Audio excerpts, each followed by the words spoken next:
Hi, I'm Laura Flanders. How do we break America's addiction to guns and gun violence? Today on the Laura Flanders Show, we talk with a young man who served 10 years in prison on a gun-related charge and hear from culture critic Jeff Chang about the cultural changes that have and haven't transformed America. All that, and I consider a prison-free state. Welcome to our program. Marlon Peterson spent his entire 20s in prison, charged with second-degree murder and convicted of attempted robbery and assault. 5 years after his release, he's now a Soros Foundation Justice Fellow, working to end gun violence and increase community safety in New York City through the creation of zones where no one will need to carry a gun, not even police. He's designed and implemented several youth empowerment programs and earned an undergraduate degree from New York University. He's also become a published writer. Marlon's the co-founder of the Precedental Group, about which more. I'm ever so happy to welcome him to our program. Marlon, welcome to the show. Glad to have you. Thanks for having me. Take us back to pre-prison Marlon. Introduce me to him. Who was he? What was his life like? What were his parents like? What was he up to? I hear a rumor of writing for Spike Lee and interning at the opera. Mm-hmm. Yeah, it's an interesting sort of story. So Brooklyn, New York, by way of Trinidad, I always put that out there. Grew up with parents, grew up as a Jehovah's Witness, actually, so I might have been knocking on your door at some point as a kid. So I learned, speaking in front of people and groups at a young age. Did very well in school, valedictorian of my grade school and things of that nature. But I think I always say that during my early teens, there was a series of very traumatic events that happened. Mm-hmm. One was very violent, well, both were very violent in nature. One was sexually violent in nature. And I think both of those sort of things, and just everyday sort of bullying for being the smart guy in school, I think in my teenage sort of logic, I felt like the best way to sort of deal with these sort of things was to sort of shift who I am and who I'm around. I can't be this prey. I gotta sort of be around other folks that's doing the praying. All that honor roll stuff sort of just trickled out quickly. Not quickly, just phased out. So by the time I got into, I went to college actually, New York City Tech, for a couple of semesters. Didn't do well, financial aid. I didn't know how to navigate that system, so I just dropped out. Mm. And then after a couple of months of just languishing, not doing much, just hanging around the neighborhood, hanging around the block, I decided to enroll in a technical school, Apex Technical School. I said, let me do something with myself. Mm-hmm. And it was about 3 months from graduating from it, just 12 days before my 20th birthday, when I was arrested in connection with a double homicide that happened in Lower Manhattan. I was the youngest of 5 folks. I was a lookout in the crime. And I was initially facing, it's funny, I was initially facing the death penalty. And I remember my lawyer saying to me, well, Robert Morgenthau, who was a DA at the time, Manhattan DA, well, he never pursues it, but he'll probably just pursue life without parole. As if it was okay, that's good for me. Great option. Thankfully, that didn't happen, yeah. But I was sentenced to 12 years. And now you have numbers tattooed on your shoulder. Yeah, 10-2-7. That's the only tattoos I have. 10 years, 2 months, 7 days. So out of the 12 years, I did 85% of that time, which is mandated in New York State. So I was released. Went in when I was 19. I came out when I was 30, 31. You wrote in Gorka not so long ago that you spent a lot of time in prison, well, reading, learning, but also watching people become prisoners. What did you mean by that? It's a breaking down process. I always remember Angela Davis' book, and she had a quote that says, prisons and jails are designed to make people, like in the zoo, obedient to the master but dangerous to each other. And inside of that space, there's nothing about the prison environment. I always say that initiates, that encourages rehabilitation, empowerment, none of those sort of things. People are able to do it in spite of the conditions of the prison system. So seeing folks, whether if they didn't have any family to visit, or they had no one to call or no one to write, so they was definitely not getting any letters or any visits. It isolates you in a way that's very inhuman, and not to absolve people for whatever they have done to get them in that place, but the very space of it. In particular, as a young person, when I was usually the young person in the space in the different jails I was in or I was transferred to, there's nothing about it that unless you have a tremendous amount of sort of familial support, or if you have some rock hard bedrock foundation on which to sort of build from, there's nothing there that's going to encourage sort of a successful time, or if you want to say that, a successful time inside those places. Something made a difference for you, which was letter writing. Definitely. So, I mean, as you mentioned earlier, I had, my 7th grade teacher, discovered I had a good writing ability. So I had a internship where I wrote for the Fort Greene News in Brooklyn, sponsored through Spike Lee and Nike. And I sort of rekindled that ability and that talent while I was inside. So it started with me just writing to myself. So at this stand, I have like a huge library of journals from day one to the last day I was released on December 23rd, 2009. But in that also, I was able to participate and co-create a program through a friend of mine at the time. She was a teacher at the time in Brooklyn, and just writing to her kids. And it became just asking me to write one letter, just some words of wisdom, speaking about my experience. And it became a program where I would create lesson plans for the kids, and she would implement it, and they would each individually write me back, and I would individually write every one of those kids back, up to 50 letters every 2 weeks. And I often say that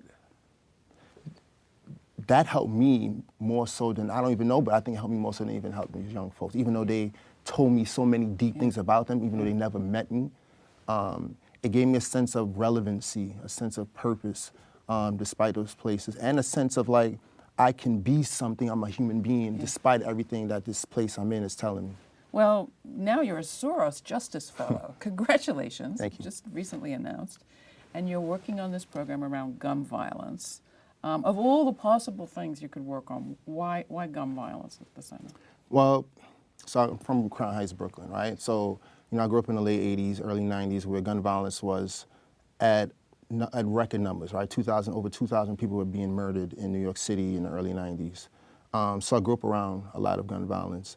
And then, of course, unfortunately, like, my crime is related to guns and gun violence, and the loss of life, the loss of the feeling of safety for those people who were in the vicinity when it happened, and then coming home, though the neighborhood wasn't exactly like how I left it, it was still the same in the eyes of many folks that were living there, and still is to this day. So it just I felt like it was necessary for me to be a part of this. I always call it people work. And gun violence is just like the evident display of so many other things that's happening on the undercurrent. And I want to sort of be able to bring my experiences, but my expertise also to the conversation. And I've been doing it since I've been home. Yeah. You've said that gun violence can be treated in a way comparable to an infectious disease. Can you explain that? Well, that's not necessarily my sort of theory, but it's something I do adhere to, where there are folks who take a public health approach to addressing gun violence, seeing it as a disease that's sort of like transmitted in terms of the behavior, the behaviors that sort of go along with somebody feeling the need to pick up a weapon. It's a public health approach to addressing gun violence, and there are many organizations that do this sort of work. One nationally known is called Cure Violence, where they have a public health approach, and they pretty much, the people that work are the folks who were once infected, you can say, people who are credible messengers, people who were once engaged in that lifestyle at some point. So that's sort of the school I come out from. And then the work that I'm doing with the Soros Fellowship, as I said, there's two components usually to public health approaches. One is a behavioral change, and the other one is empowerment. So a lot of the folks that are doing the work around Cure Violence are doing a great job of the behavioral change. I want to be able to explore how we can not only empower our community, give our community autonomy to create the necessary, what they want in their neighborhoods, not just stopping it, but what do we want there now? Well, I want to come back to that, but I can't let the question of infection and gun violence go without commenting that it seems to me the most horribly addicted entity in the world is the U.S. Pentagon, is the U.S. military. Sure, let's help kids in your neighborhood, but what do we do about our society's addiction to picking up a gun to solve every problem in this country, everywhere? Well, I think particularly in this country, there's a sort of warped addiction, love of guns that are sort of, I could say, bastardized from the original way when we think about the Second Amendment, et cetera. But in terms of what we do about it, there's a couple of things. One is there isn't a problem in the world that we don't think we can send troops to solve. Right. I mean, that's how we feel. That's how we address. We see everything as a nail, so we use a hammer every time. So that's modeled in our communities, right? And that's why my project with the Soros Fellowship is why, once we're able to, explore and see how the community create what they want, we want the police to respect that also and not be in those spaces with the guns. The mayor just hired 1,300 new police officers here in New York. They only asked for 1,000. I don't know how it got to be 1,300. If you were mayor, is that what you would have done? And what would you do with those 1,300 now you've got them? We always add more police officers, whether crime is reduced or crime is up, right? So I think it's a conversation is policing, or do we view policing as a way to sort of create the community we want, or is it a job production sort of mechanism? Do you relate to the Black Lives Matter movement in the definitely. work you do, and how? Well, because it's a cry. I think the mere fact there are folks who had to say that. Like, I matter. That means there's inherently something that's telling me that I'm not. So I have to tell you that. I shouldn't have to tell you that I matter. And when we think about gun violence, folks don't wake up and say, I want to shoot people. Shooters aren't born, right? There's something that tells them, there's something that's conditioned into them, sort of even an ingrained sort of sense of hopelessness that makes them see less value in themselves. And if I see less value in me, it's much easier for me to see less value in you. And that's extending the Black Lives conversation, or the Black Lives Matter conversation, not only to the realm of police and state violence, which is a huge model for why a reason for why we in many cases see no value in ourselves, because the people who are to protect us devalue us. One response to the devaluation of black life, black male life, is the Million Man March that's happening again this fall, 10 years after it happened last time, or even more. Will you be going? How do you? No. I remember getting a text message about this about a year and a half ago. And I said to the person, no, I'm not getting involved with this. We're missing the point. When we think about the Million Man March, and we think about our communities, right? Communities includes everybody within our communities in terms of men, women, gay, lesbian, transgender, et cetera, within our communities. The Million Man March sort of comes from the premise that we need to empower our men first, and then like everybody else will follow. And I don't know if that's logical, right? Just think about it. If when we thought about the eradication or abolishment of slavery, did they say, well, we're going to free the men first and the women are going to come along next? We kind of did say that. At least on voting. But that's the next part I was going to go to, right? We didn't say that. We said that we need to free everybody, at least from the chains of slavery. It just made sense. We have a community of folks that are oppressed in the system of slavery. We have a community of folks that are oppressed in many ways in black and brown communities by different state systems in different ways. We can't think that we can empower them in these communities by saying we're just going to empower the men in the communities, because we're just sort of extending, reflecting, mirroring this sort of patriarchal framework that says that men are front and women are second. And that's not what we need. That's not where we're at. It's not what real racial justice looks like. If that's a tenet of the Million Man March, it's not what true community empowerment looks like if that is another tenet of the Million Man March. Marlon, I've got one last question. Thank you so much for coming in. It's been great to be with you. You've been through a lot, and you've taken a lot of responsibility for everything you've done. But you've also talked about the big structural underpinnings of the situation in which you found yourself. Ta-Nehisi Coates, writing recently, talked about forgiveness and his attitude towards the Charleston families who forgave accused shooter Dylan Roof after that massacre in the Charleston church. Coates said to him forgiveness was kind of aspirational. He would like to get there, but he's not sure he actually is there. How do you think about forgiveness? I think forgiveness, particularly in that conversation, it's skewed in terms of how it's applied. I think about, as that was happening in Charleston with Dylan Roof, in Boston, Tsarnaev, similarly young boy who was influenced, everyone was shooting for this guy to be, no pun intended, to get the death penalty, which he eventually got. And there was no huge conversations about forgiveness around that young boy, around that young man. Bringing back the conversation around Black Lives Matter, I think there's a level of how we view certain life in this country, in this nation historically, We view certain folks, white folks particularly in this country, in a different sort of way, value it more than black lives. So, and that becomes inherent in us, right? Inherent in black folks. Black folks tend to look at white folks a little bit higher than they would look at other black folks of their own It's also why we wage wars around the world, to keep things safe at home. And I think it's okay to forgive folks. And I think if somebody can find it in their heart to forgive him, I think they should. But we need to be able to do that around the board, right? The nation has been pushing people to forgive that young man. We have not been pushing people to forgive other folks who've committed similarly atrocious, similar atrocities. And I just also want to add that, I'm a person who, I know to this day, and I know to this day, there are people in this world that probably hear my name and curse it. Mm-hmm. I understand that, and I respect that. And I hope that they could forgive me. I would want it, that they would be able to forgive me. Even though I was just in the vicinity of the shooting, I was associated, my name is associated and will forever be associated with it, which sort of drives my work.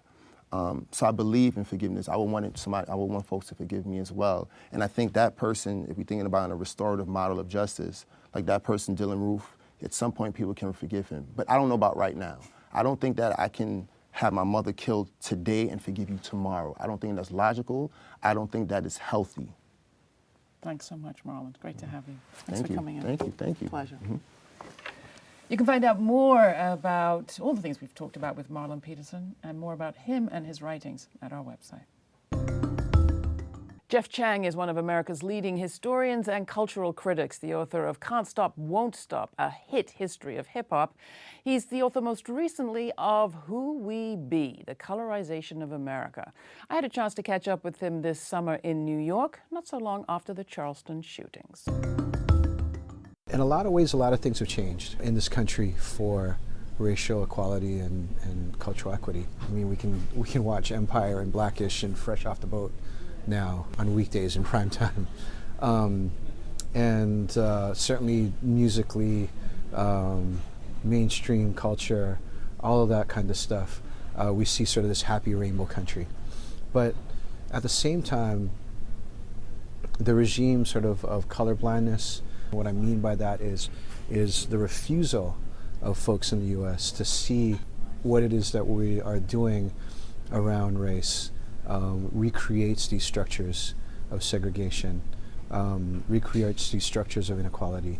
Our refusal to see these things has created a situation in which, by all social indices, the gaps are opening on income, on wealth, on educational attainment, on housing.